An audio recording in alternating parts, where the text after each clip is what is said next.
It had been 3 months since the courtroom drama. 3 months since Elijah Burke's name was finally spoken with respect. The land that once burned in silence was now full of life. New plants were growing, and the village people were helping. Not because they had to, but because they wanted to. Elijah never asked for anything. Still, he received everything he had been denied for years, and yet he remained humble, quiet, focused. But something had changed. The village was changing too. A school for truth. One morning, Elijah stood in the middle of his land with a group of children gathered around him. Some were barefoot, some carried school, bags too big for their shoulders, but all of them were listening. He pointed to the crops. "Do you know what this land teaches us?" A small girl raised her hand. "Patience?" Elijah smiled. "Yes. And something more." He paused, looked at the sky. "It teaches us that truth always grows, even when people try to bury it." That was Elijah's new dream, to teach. Not just farming, but values. Respect, hard work, and never giving up, even when the world laughs at you.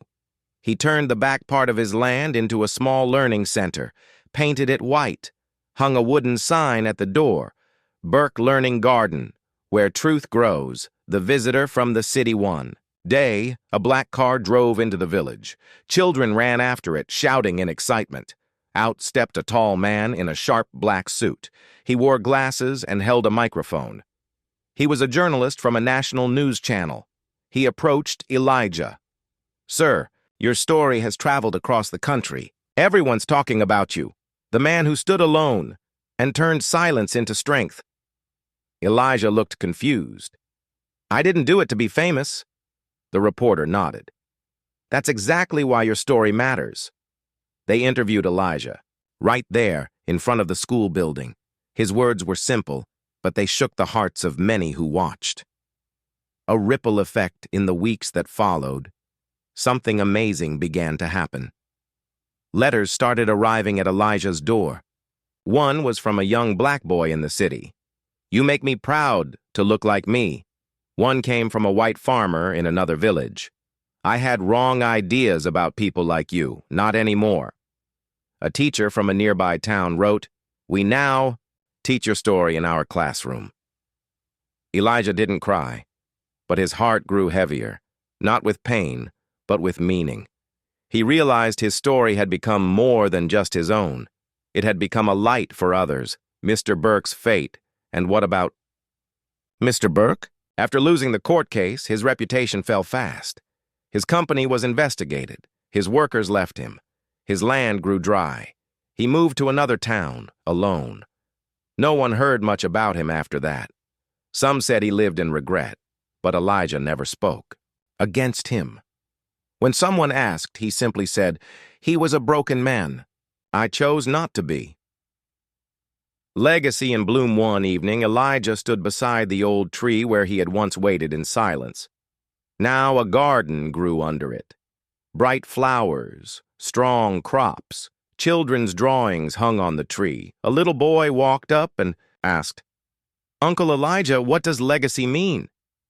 Elijah smiled and bent down. "A legacy," he said, "is something good you leave behind, even after you're gone." The boy thought for a moment. "Like this school?" Elijah nodded. "Exactly." It was a cold, rainy evening. People were walking fast on the wet streets, holding umbrellas and rushing to warm places.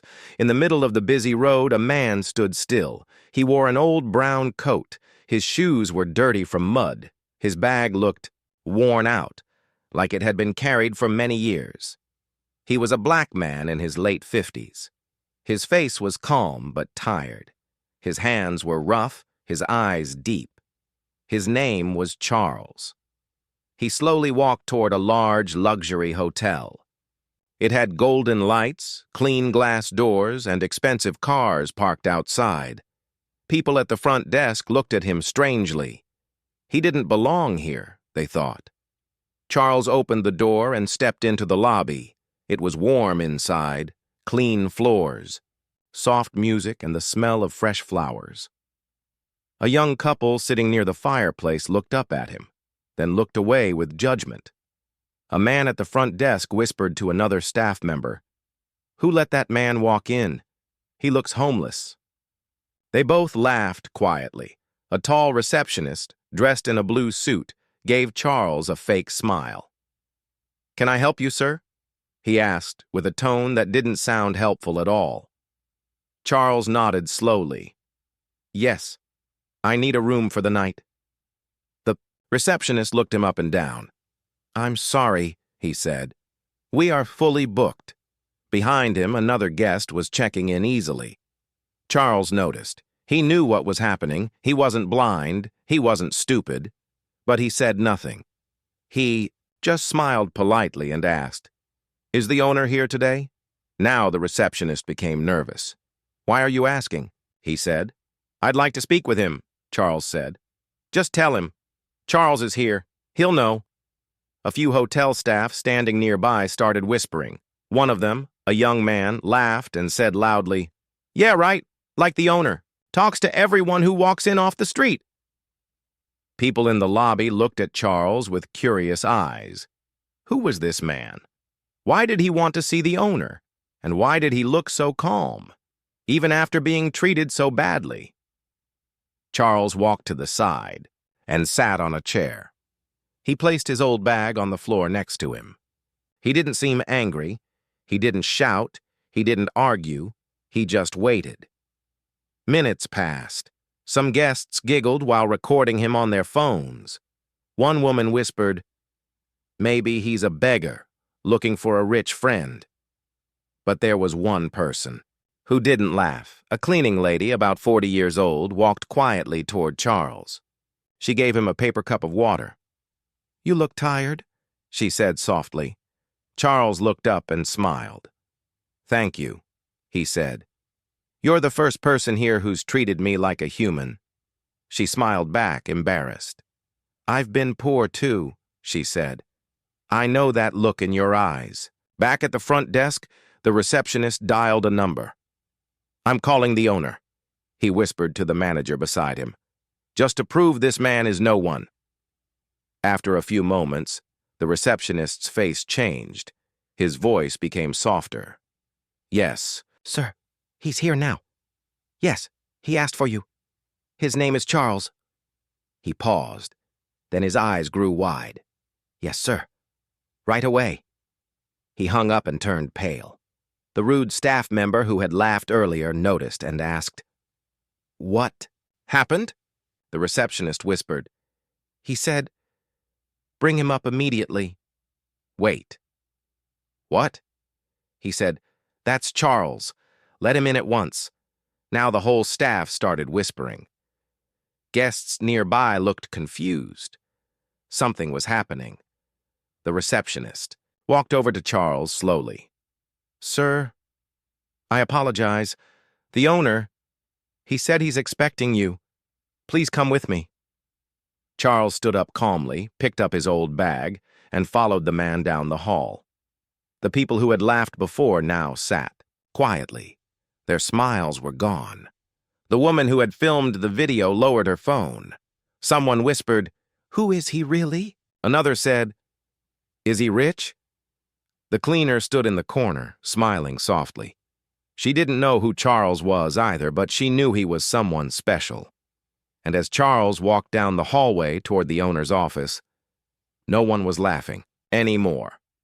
Only silence. Only curiosity. Only regret. The office door closed softly behind Charles. The room was quiet. Owner Daniel Hart smiled warmly. He looked at Charles like he was seeing an old friend after many years. "Sit down, my friend," Daniel said. "It's been too long." Charles sat down slowly. His coat was still wet from the rain. His old bag sat by his feet. But in this room, he was not treated like a poor man. He was treated like family. Daniel poured 2 cups of tea.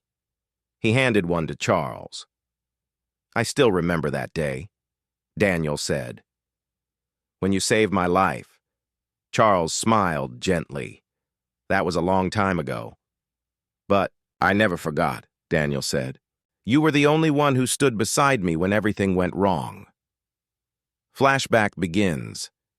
Many years ago, during a disaster in another country, Daniel was stuck under rubble. People were running, chaos everywhere, and one man, Charles, stayed behind to pull him out. He carried Daniel for miles until help arrived. Daniel's life was saved by a man no one saw as a hero. Back to the present. Daniel looked at Charles and said, I promised myself, if I ever got rich, I'd find you. And you did, Charles said quietly. Daniel nodded. And now you're here. But why did you come looking like this?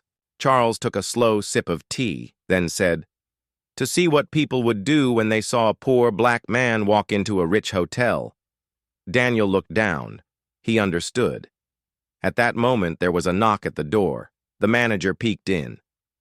Sir, should we continue as planned? Daniel nodded. Yes, but bring the staff in. I want them to meet Mr. Charles properly. The manager paused. All of them, sir? Yes, Daniel said firmly. All the ones who judged him. A few minutes later, the staff began to enter the office. They stood in a line. Nervous, silent.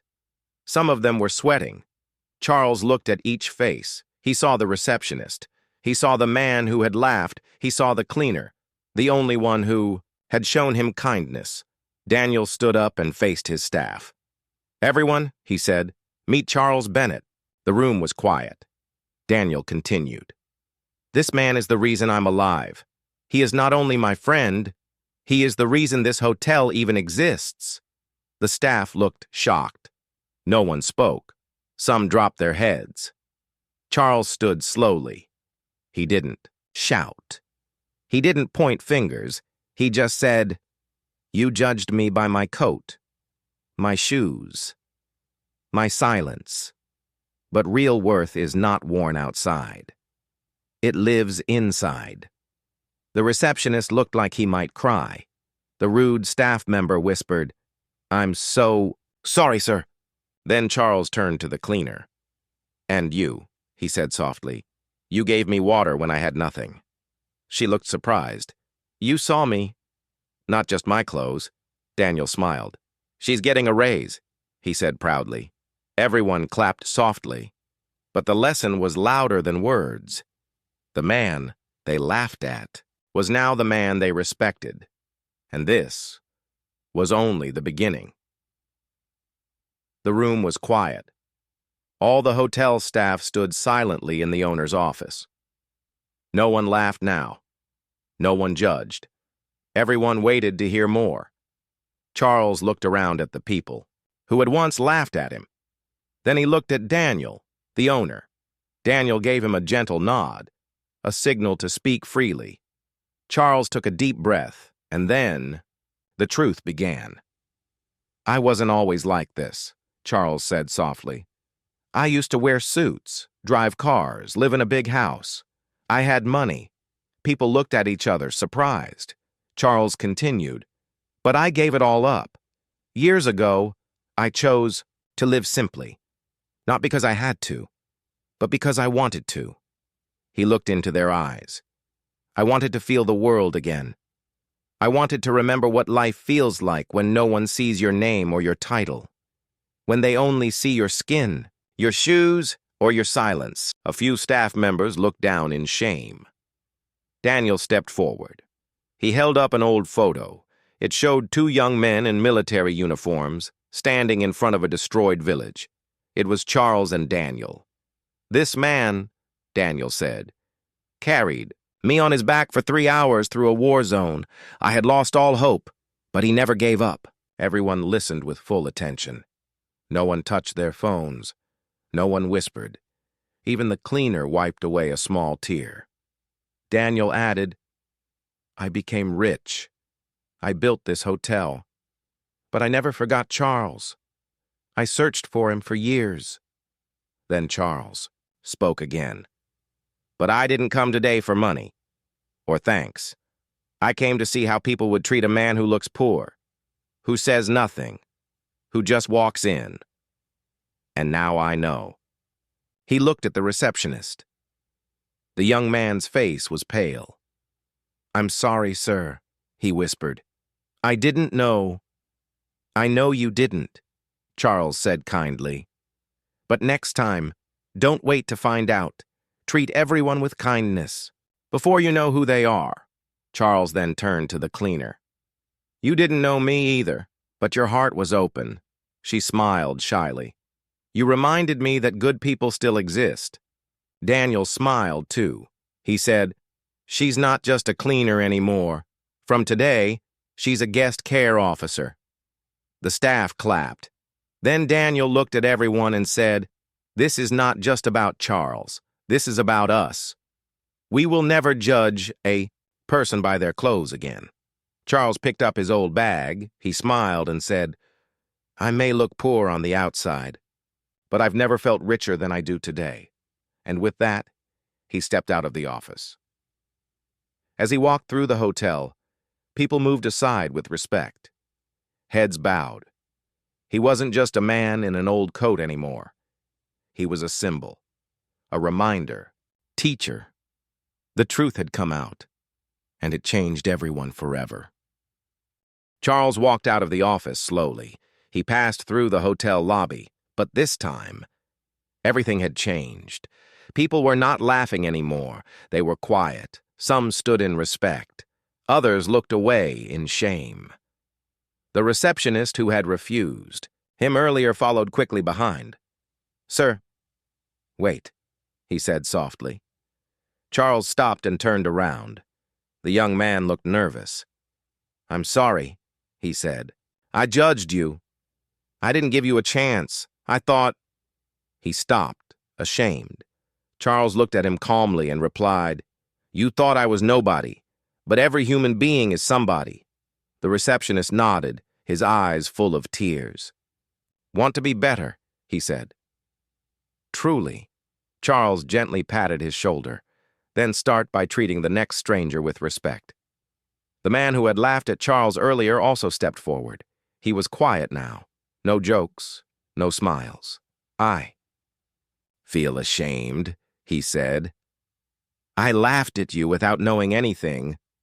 Charles looked at him and said, "Laughter is not always wrong, but laughing at pain, at poverty, that's when it becomes cruelty." The man nodded slowly. "I'm sorry, sir." Other staff members came forward too. One by one, I judged you. I made fun. I ignored you. Each voice held regret. Each face was honest now. Charles stood silently, listening. He didn't yell, he didn't punish. He just said, "Thank you for your honesty. Regret is the first step. Change is the next."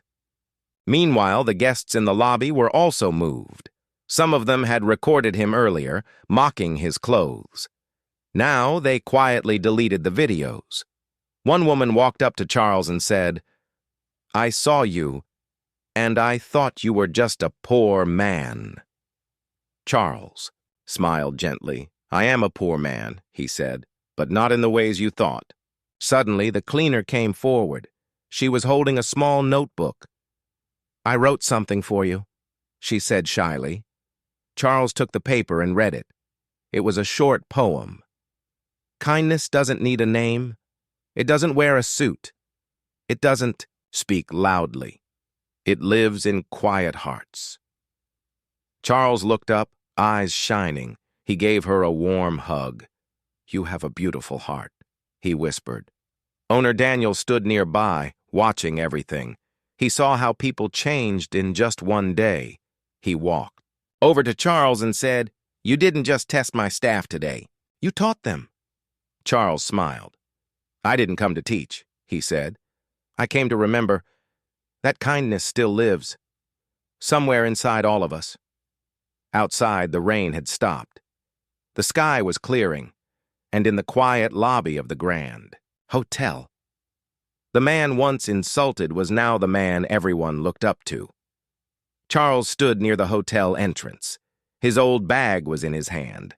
The sky had cleared. The sun was coming out. People inside the hotel watched him through the glass. He was about to leave. But before he did, he had something to give. Owner Daniel came up behind him. "You're leaving already?" he asked. Charles nodded. "My journey continues. I didn't come to stay. But at least let me offer you a room, a meal, a car, to take you." Charles smiled. "I don't need much," he said.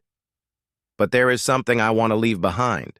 Daniel looked curious. Charles opened his bag. He pulled out a small, worn-out notebook. It was old, the edges torn, the pages yellow. He handed it to Daniel. "What is this?" Daniel asked. Charles replied, "It's a journal. Every place I've been, every kindness I've received, and every lesson I've learned." Daniel opened the book. The first page read, "Kindness has no price. Respect has no color. And dignity wears no clothes." Daniel flipped through a few pages. There were stories, moments, names of people who had helped Charles, some rich, some poor. One page said, "A boy in India gave me his bread, a woman in Brazil gave me her shoes, and a stranger in New York gave me his time. This book," Charles said softly, "is my gift to your hotel." Daniel looked up, surprised. "To the hotel?" Charles nodded. "Place it in the lobby. Let every guest read it. Let every staff member learn from it." The staff, standing nearby, listened carefully. The cleaner smiled and whispered, "That book will teach more than any rule book ever could." Daniel held the journal close. "I promise," he said, "this will never be locked away." Charles smiled. "I trust you, my friend." Then Charles turned to the staff and guests. "I leave.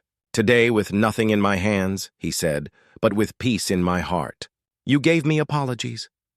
I gave you truth. Now I leave you with a lesson, one you must pass on." One small boy in the lobby, holding his mother's hand, asked, "Will he come back someday?" Charles heard him and smiled. "Maybe," said, "but you won't need me if you remember what I taught." He stepped out the door.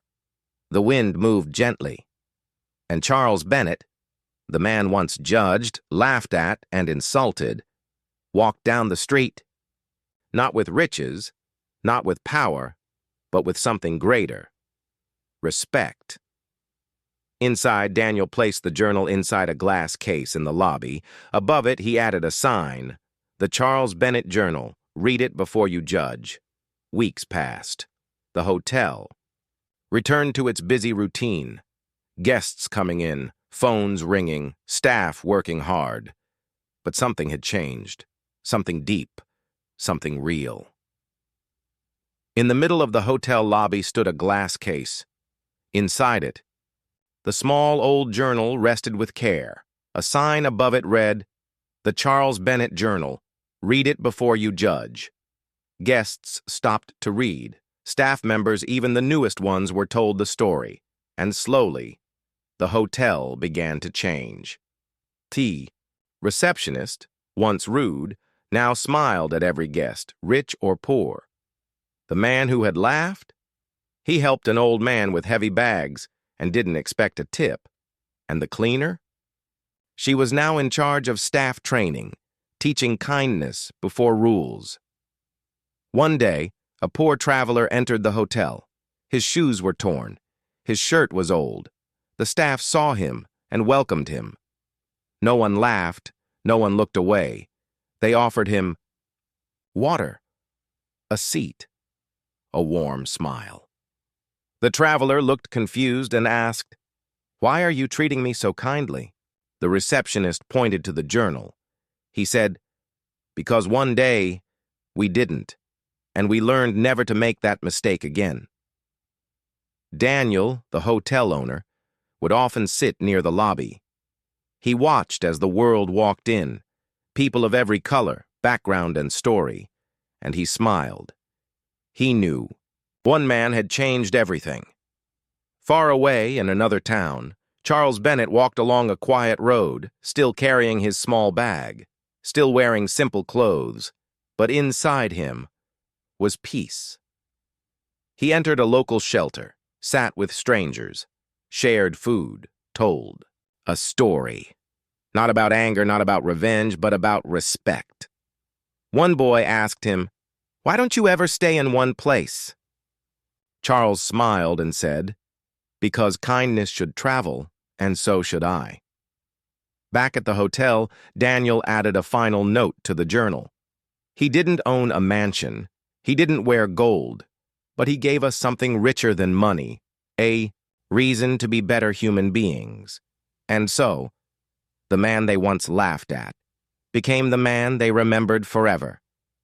Not because he was rich, not because he was powerful, but because he showed them who they really were and who they could become.